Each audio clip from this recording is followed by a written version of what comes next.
नमस्कार मित्रांनो. 22 नोव्हेंबर ज्यांचा जन्मदिवस आहे, त्यांचं संपूर्ण व्यक्तिमत्व, त्याचप्रमाणे येणारं संपूर्ण वर्ष हे नेमकं कशा प्रकारचं असेल, या संदर्भातली चर्चा आपण या व्हिडिओमध्ये करणार आहोत. सुरुवातीला ज्यांची जन्मतारीख 22 नोव्हेंबरची आहे, त्या सर्वांना जन्मदिवसाच्या मनापासून शुभेच्छा.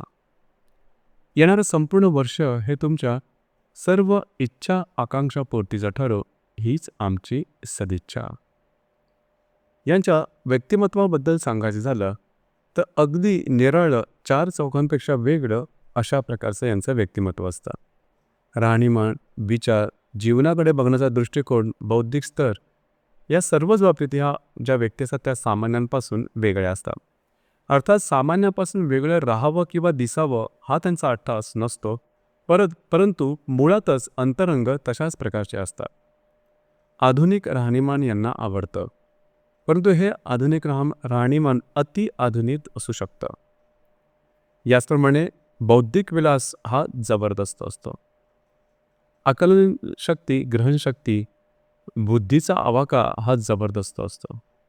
म्हणजेच यांनी एखादी गोष्ट ओझरती जरी एकदा पाहिली, वाचली, ऐकली तरीसुद्धा ती त्यांना व्यवस्थितपणे लक्षात राहते. त्यामुळे शाळा कॉलेजमधल्या शिक्षणामध्ये हे नेहमी पुढे असतात, मात्र चिकाटी थोडी कमी असते. त्यामुळे एखाद्या गोष्टीच्या मागे लागून त्यामधील काही गोष्टी शोधून काढणं आणि त्याकरता वेळ देणं, वाट पाहणं हा भाग यांच्यामध्ये दिसून येत नाही. बिनधास्त असतात, मनमौजी असतात. जे हृदयात असतं तेच ओठांवर दिसून येतं आणि त्यामुळेच ट्रान्सपरन्सी यांच्यामध्ये खूप चांगली असते. तसे पाहिले तर विश्वासार्ह असतात. मात्र यांची वाणी थोडी तिखट असल्याकारणामुळे आणि बिनधास्त बेधडक असा स्वभाव असल्याकारणामुळे इतर व्यक्ती यांच्यापासून थोडंसं लांब राहणं पसंत करतात. या बाबतीत त्यांना कोणाचीही तमा नसते.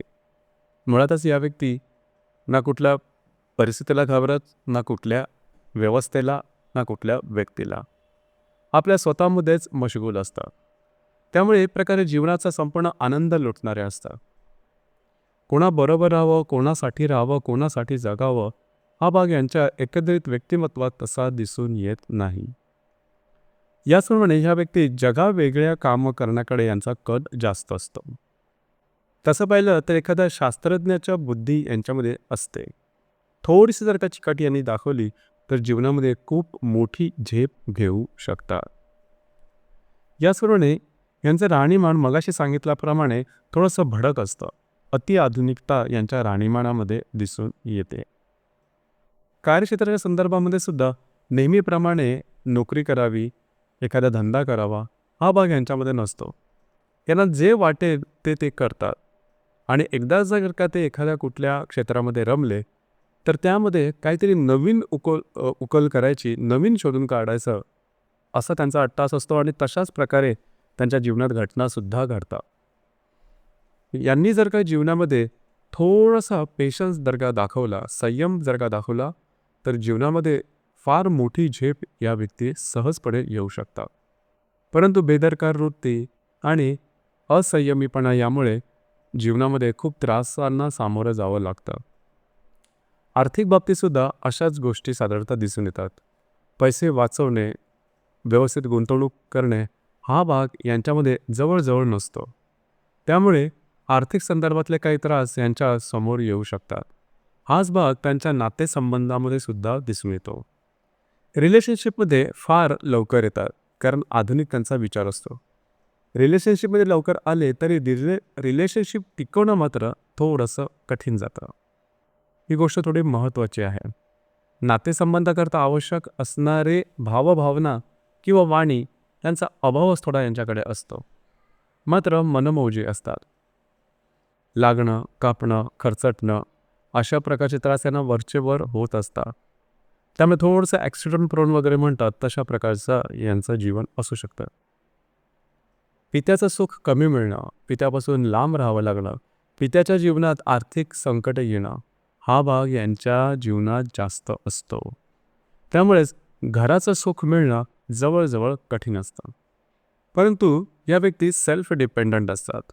स्वतःच्या हिमतीने अक्कल हुशारीने पुढे जाणारे असतात.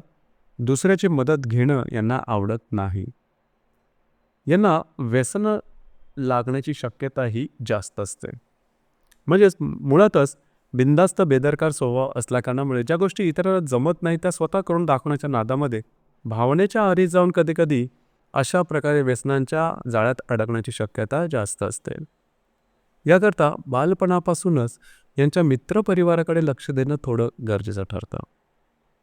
हिंमत आणि कार्यशक्ती ही जबरदस्त असते. एकदा जर का त्यांनी एखादी गोष्ट मनात घेतली तर ती पूर्ण करूनच दाखवतात.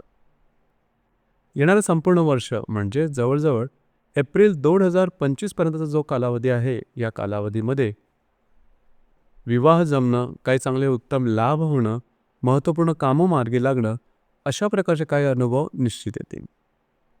एकंदरीत पाहायचं झालं तर हे जे व्यक्तिमत्व असतं हे जीवनाचा संपूर्ण आनंद स्वतःच्या अटींवरती घेणारं असतं. तर मित्रांनो, हे होतं 22 नोव्हेंबर ज्यांची जन्मतारीख आहे त्यांचं संपूर्ण व्यक्तिमत्व आणि येणारं संपूर्ण वर्ष कशा प्रकारचं असेल या संदर्भातली चर्चा. धन्यवाद.